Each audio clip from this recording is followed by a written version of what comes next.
Tonight we're going to start taking a look at graphing lines.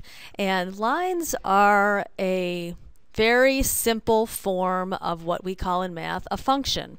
And a function is something that we graph on the coordinate plane. So we're kind of getting to the stage where you need to be understanding that there are different ways to represent things in math. So a line is a representation of an equation actually. And the equation of this line would be 2 for y equals, looks like 2x. Yeah, y equals 2x plus 3. That's the equation of that line there. And you're going to learn how to write the equation of a line and graph it from the equation fully next year, but some of that this year.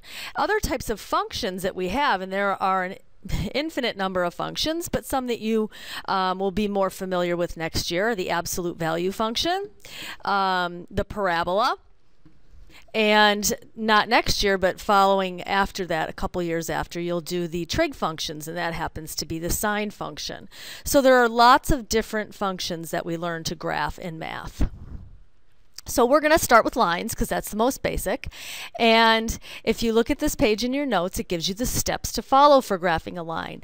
These steps will be abbreviated as your experience with lines gets better. But for now, this is the process that you will use. So you will choose the values for x if they are not already given. In this case, they have given you the values they want you to use for x. So what that means is then you're going to plug that in and solve for y. Then you're going to write the ordered pair. When I talk about an ordered pair, it absolutely, positively must have parentheses. So you're going to write the x value and then the y value with parentheses. If it does not have parentheses, it is marked wrong. I will say that again. If it does not have parentheses, it is marked wrong. Then you're going to complete that for at least 4 ordered pairs, and you're going to graph them as points. Hopefully those points will lie on a line. If they do not, then you probably made a mistake, or else it is a curve.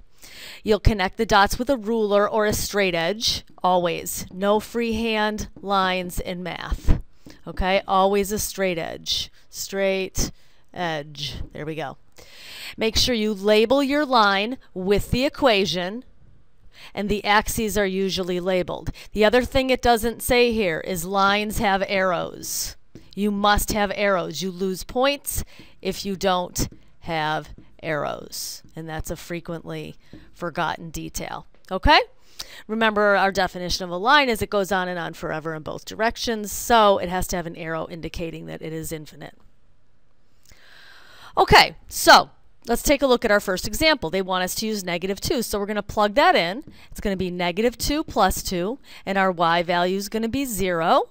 So the point that we graph is going to be -2, 0.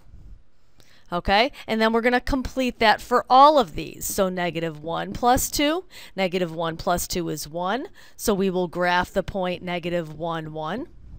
We will complete that for 0. I love when they use 0 because that makes it so easy. And then we will graph the point 0, 2. And finally, we will graph the point 1 plus 2, which is going to give us the point 1, 3.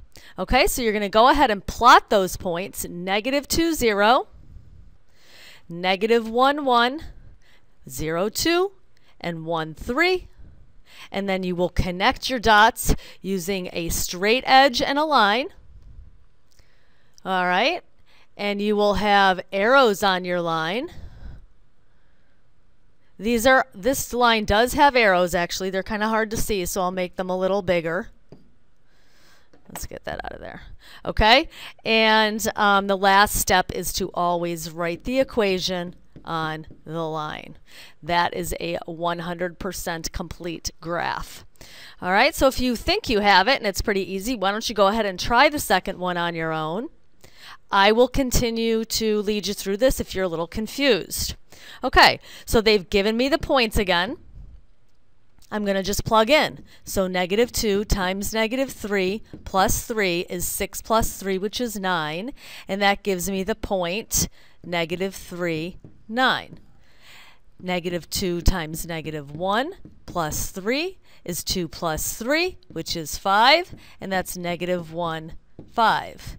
The point 0 is negative 2 times 0 plus 3, which is 3, 0, 3. And negative 2 times 2 plus 3, which is negative 4, plus 3, which is negative 1, and that's the point 2, negative 1.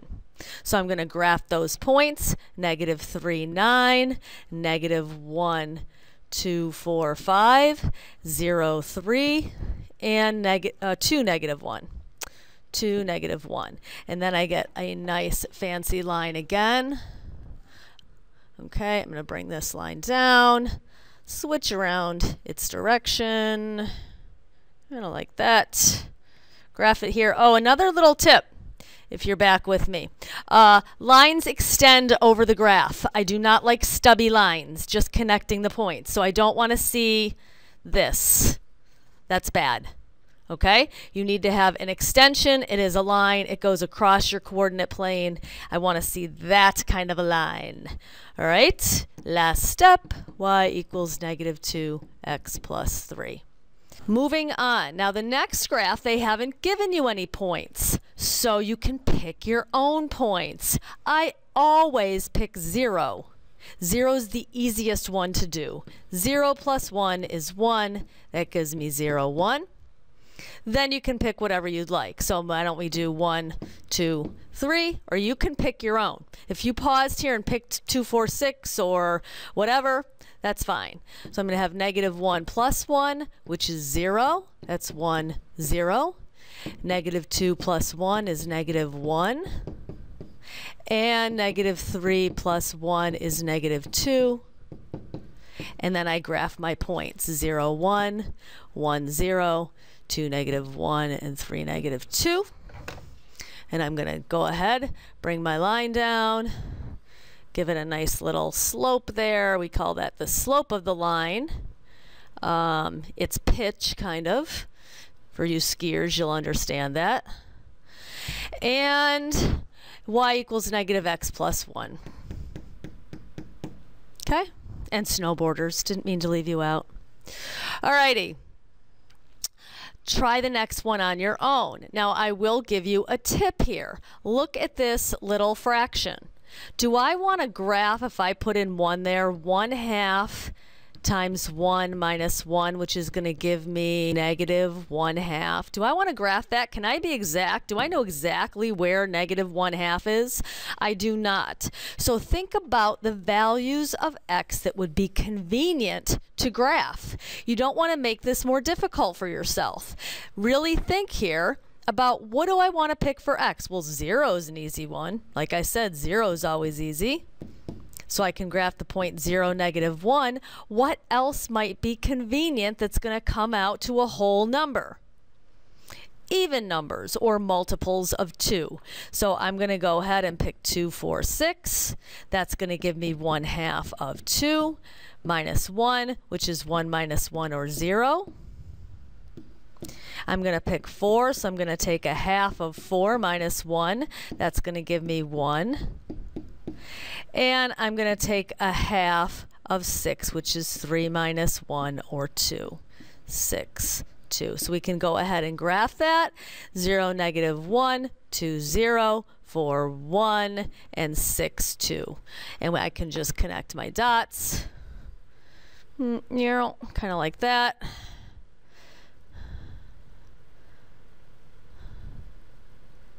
And write the equation of my line. Y equals 1/2 x minus 1. Good? Graphing lines 101. Okay? Moving on. We did talk about this at the beginning of the lesson, that graphs can be curves. We are not going to explore these this year, but you should be aware of them and familiar with them. This is called an ellipse. It is not a circle. Okay, it's an oval, and in math we call that an ellipse. This is called a hyperbola. Hyperbola, sorry, not pola. Hyperbola. And this is a parabola. This you will do a lot of next year. Actually, I'm not sure what you're going to be doing next year because they're changing the curriculum, so you very well might be doing hyperbola and ellipses. Who knows? Okay. So if we look at the next table, this is the special case I told you of, that everything should lie exactly in a straight line or else you've made a mistake. Well, if you're sure you haven't made a mistake, this is a dead giveaway. Anytime you have an exponent other than 1, it's not going to be a line. Our lines only have x and y values with exponents of 1. Okay? If they have exponents other than 1, either 1, x or y, then it's not a line. So a curve will be determined by an x and y value with an exponent other than 1. So if I put in -2 here, be careful. This is where variable substitution comes into play. Now you see why I did all that messy stuff with you. Okay, so it's 3 times -2 squared. The exponent's sitting on the parenthesis, which is grouping the -2 together, which means I have to square -2, which means it's +4 times 3, or 12. -1 squared is +1, which times 3 is 3. 0 squared, we love that. That's easy, so that is going to be 0. 1 squared is again going to give me the same value of 3, and 2 squared is going to give me again the same value of 12. We say this particular curve is going to be symmetric to the y-axis. We'll talk about symmetry later. But if I graph -2, 12, I'm technically off my graph. We don't usually allow that in math. You'd have to pick a different point, but we'll just go with it here since you're not technically responsible for this material at this point. So -1, 3. And 1, 3, and 0, 0. So this graph is symmetric to the y-axis. It does the same thing on the left as it does to the right. Don't worry if yours is wobbly like mine. These are very hard to graph. And you're just going to write y equals 3x squared next to that. That is a parabola.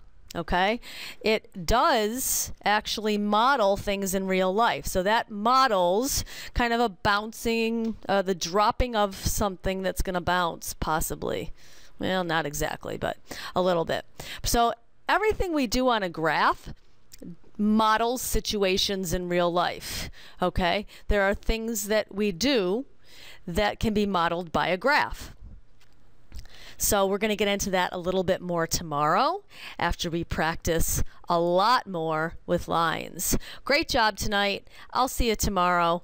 Have a great night.